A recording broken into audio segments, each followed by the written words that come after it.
Mesdames et messieurs, bonsoir et merci de votre fidélité à votre télévision régionale Prestige TV pour être au diapason de l'actualité d'ici et d'ailleurs. Et vous avez raison, le journal. Un seul titre occupe l'essentiel de l'actualité de ce jeudi 26 mai 2022. 11 bébés morts calcinés. Le drame s'est produit hier à l'hôpital Mame Abdoul Aziz Sy Dabakh de Tivaouane. Le ministre de l'Intérieur a effectué un déplacement sur place tard dans la nuit. Réaction dans cette édition. Et comme à l'accoutumée, les échos sur l'international et la page sportive mettront à terme à ce rendez-vous d'information. Le développement, c'est après ceci.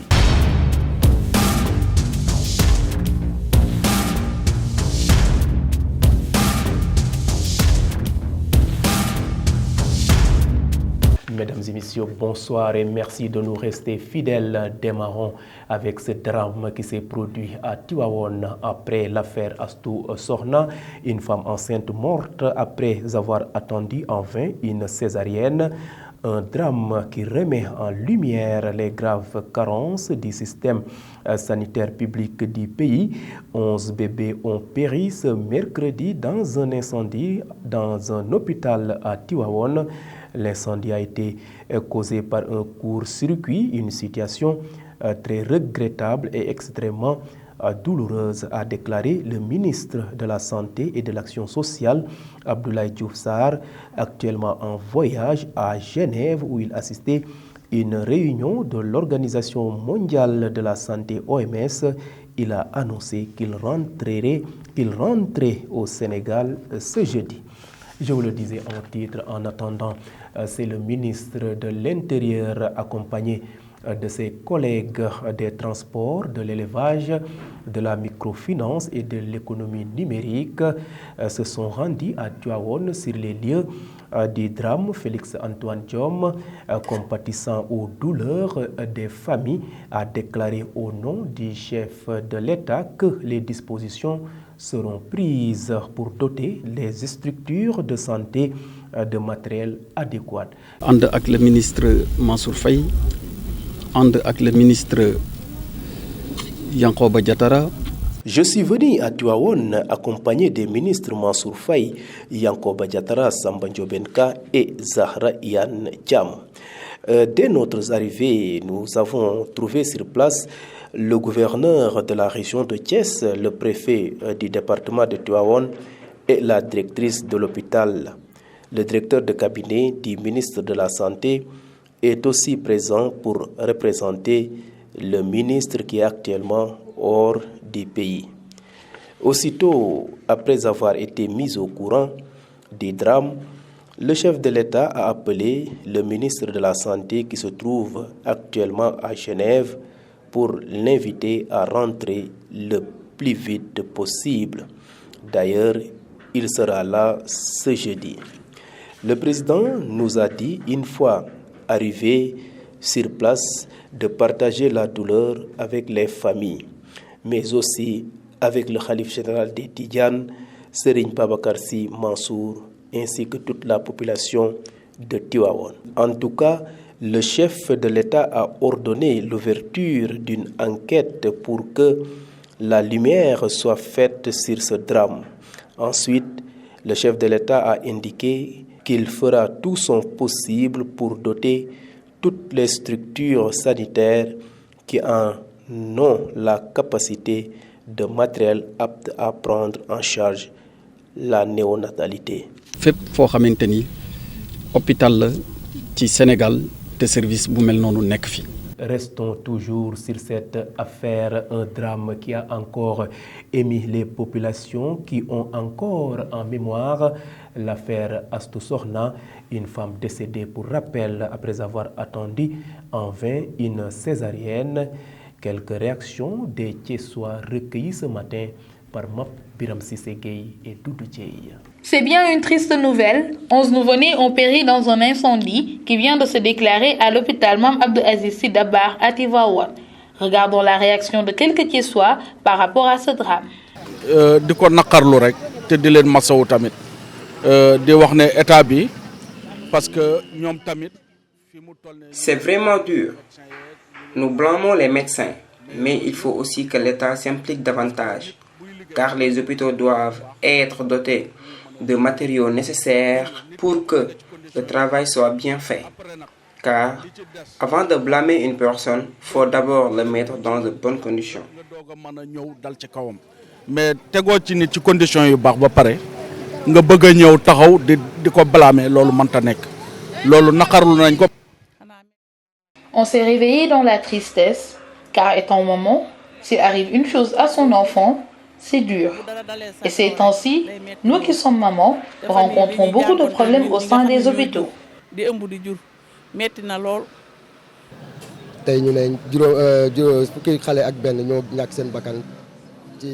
11 nouveau-nés qui ont péri dans un incendie.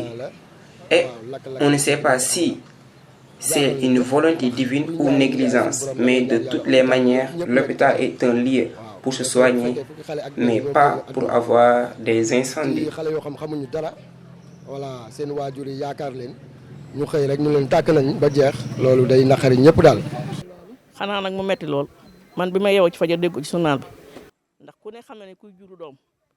Lorsque j'ai appris la nouvelle à mon réveil, ça m'a fait très mal.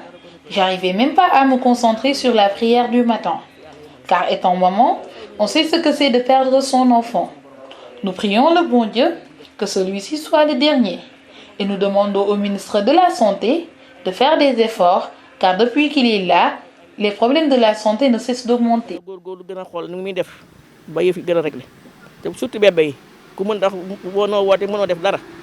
Une année après le drame de l'hôpital Magatte Lô de Linguère, nous revoilà devant le même tragédie.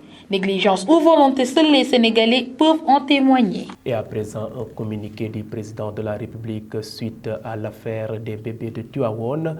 Le président de la République a déclaré un deuil national de 3 jours à compter de ce jeudi 26 mai suite à l'incendie survenu à l'hôpital Mame Abdoul Aziz Sy Dabakh de Tivaouane, occasionnant le décès de nouveau-nés. Durant cette période, les drapeaux seront mis en berne sur l'ensemble du territoire national.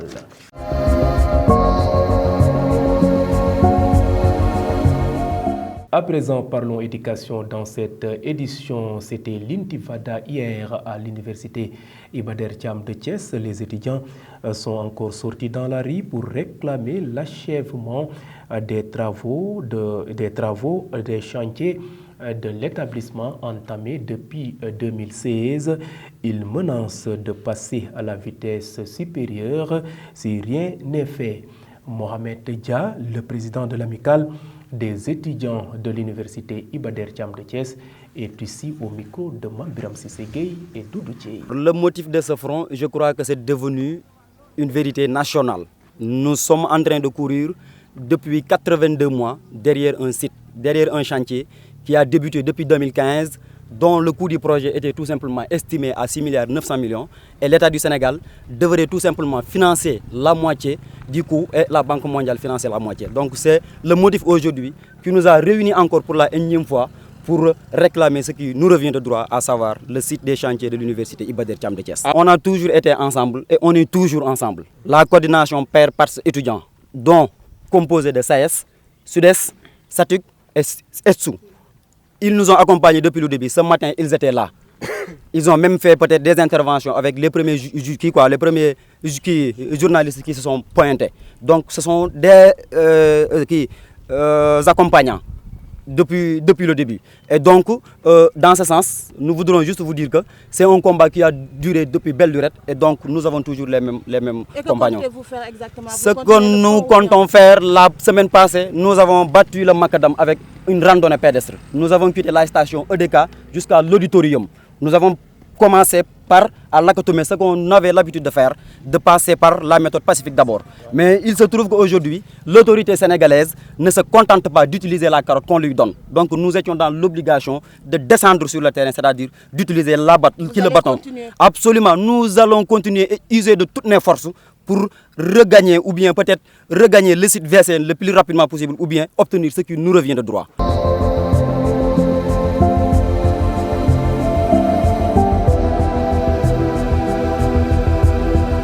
Et parlons société pour leur sécurité et celle de leurs enfants.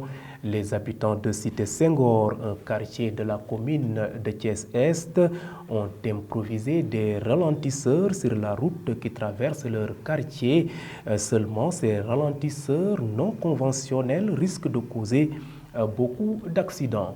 Reportage Arampaï et Adiaramsek. À Thiès, dans le quartier de Cité Senghor, de grosses cordes sont installées sur la route par les riverains comme étant des ralentisseurs. Ces habitants nous font part du pourquoi ces cordes.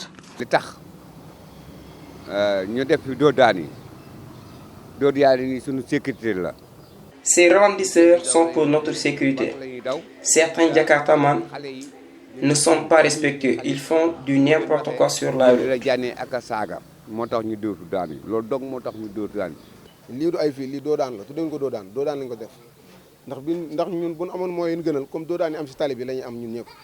Ce sont des cordes et c'est pour notre sécurité. Si les chauffeurs ne faisaient pas du n'importe quoi, nous ne serions pas obligés de faire cela. Pour leur sécurité et celle de leurs enfants, ils ont constaté que cette solution semble porter ses fruits.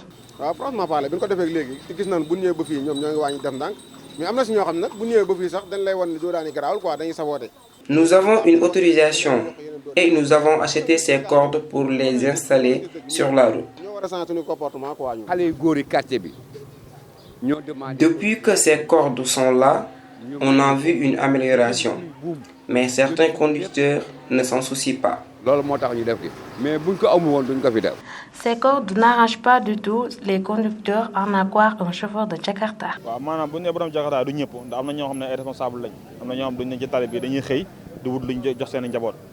Ce n'est pas tous les conducteurs qui ne respectent pas ces limites. D'autres sont des responsables. Ces cordes ne sont pas bonnes pour les amateurs et ça gâte nos pneus.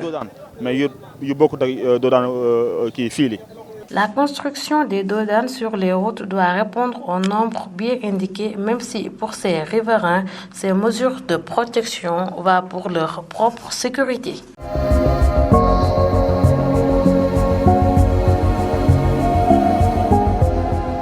Et place maintenant à ce qui fait l'essentiel de l'actualité nationale, opération de sécurisation à Mbour.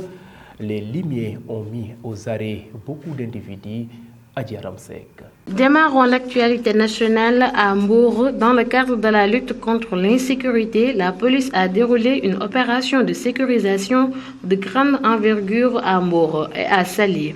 Les hommes du commissaire El Hadji Batisen ont investi dans la nuit d'hier les coins et recoins de la Petite Côte en vue d'assainir leur secteur de compétences. Cette opération a permis l'arrestation de 52 individus, dont 44 pour vérification d'identité, 5 pour ivresse publique et manifeste, 2 pour détention de chanvre indien en vue d'usage, 1 pour vol selon nos sources. Continuons cette page d'actualité avec le drame qui s'est passé à l'hôpital de Tivaouane. Le chef de l'État qui est hors du territoire national a réagi via un tweet après l'incident de l'hôpital de Tivaouane. Je viens d'apprendre avec douleur et consternation le décès de 11 nouveau-nés dans l'incendie survenu au service de néonatologie de l'hôpital Mame Abdou Aziz Sy Dabakh de Tivaouane. À leur maman et à leur famille, j'exprime ma profonde compassion, a-t-il fait publier sur son compte Twitter. Terminons cette page d'actualité nationale au Darfour. Actuellement au Soudan pour une mission de paix, particulièrement dans le Darfour, le calife Cheikh Mohamedou Mahi Ibrahim Niass a réussi à rassembler plus de 50 tribus avec leurs dignitaires. Le guide religieux sénégalais les a appelés à déposer les armes et à taire leurs divergences pour que la paix revienne. C'était tout pour l'actualité nationale.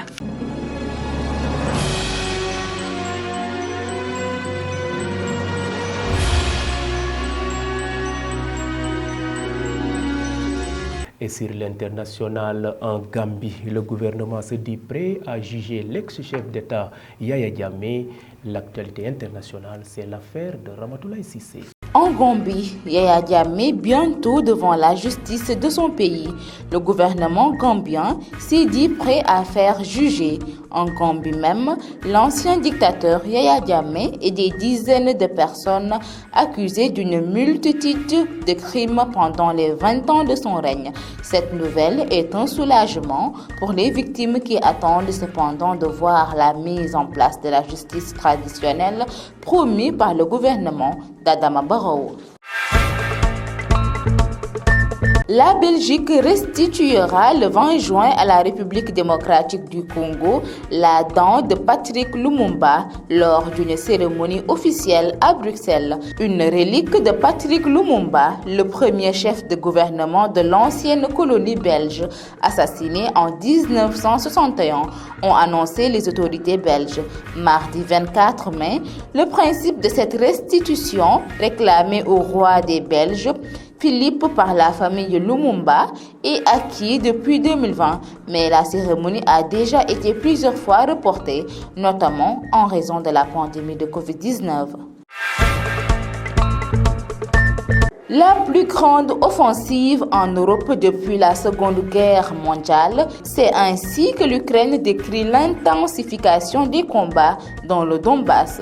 Les bombardements sont incessants pour la prise de Severodonetsk, Lysychansk et Liman, 3 villes de l'Est. L'armée russe a tué au moins 14 civils hier, selon Kiev.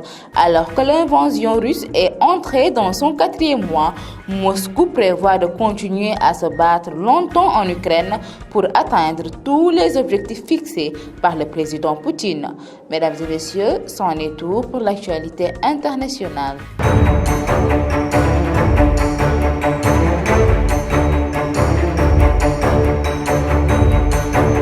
Et terminons ce rendez-vous d'information par une note sportive. Coupe du Sénégal, quart de finale.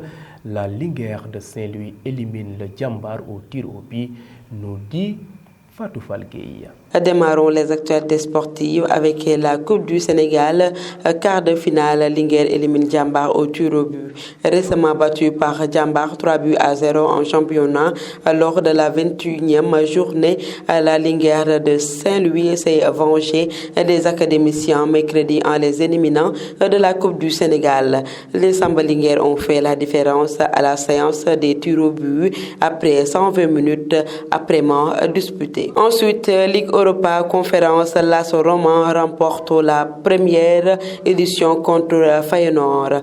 José Mourinho a confirmé ses dons de porte-bonheur du football italien en offrant l'AS Rome son premier trophée européen, la nouvelle Ligue Europa Conférence, en battant difficilement en finale le Feyenoord Rotterdam 1-0 mercredi 25 mai à Tirana. Cette courte victoire vaut un premier titre international pour la Louve après 2 finales perdues en 1984 et 1991. Terminons avec Coupe du Monde 2022. La fédération chilienne de football porte plainte contre l'Équateur. La fédération chilienne de football a porté plainte auprès de la FIFA contre son homologue équatorien pour utilisation d'un faux acte de naissance, fausse déclaration d'âge et fausse nationalité d'un joueur, Byron Castillo, qui serait né en Colombie. Si la FIFA accepte la plainte du Chili, l'Équateur pourrait perdre ses points des matchs auxquels Castillo a participé lors de la phase de qualification sud-américaine, au cours de laquelle il a remporté la dernière place directe de la région pour la Coupe du Monde au Qatar, et sa place passerait au Chili. C'était tout pour les actualités sportives. Merci donc à vous Fatou Falgueï. Mesdames et messieurs, c'en est tout. C'était ce rendez-vous d'information de ce jeudi sur votre télévision régionale Prestige. Vous étiez trop nombreux à nous suivre à l'étranger via le réseau IPTV. D'autres optent pour nos différentes plateformes, à savoir le site d'information www.prestiges.com, la page YouTube et la page Facebook Live. En tout cas, votre fidélité fait notre fierté. Merci et bonne fin de soirée.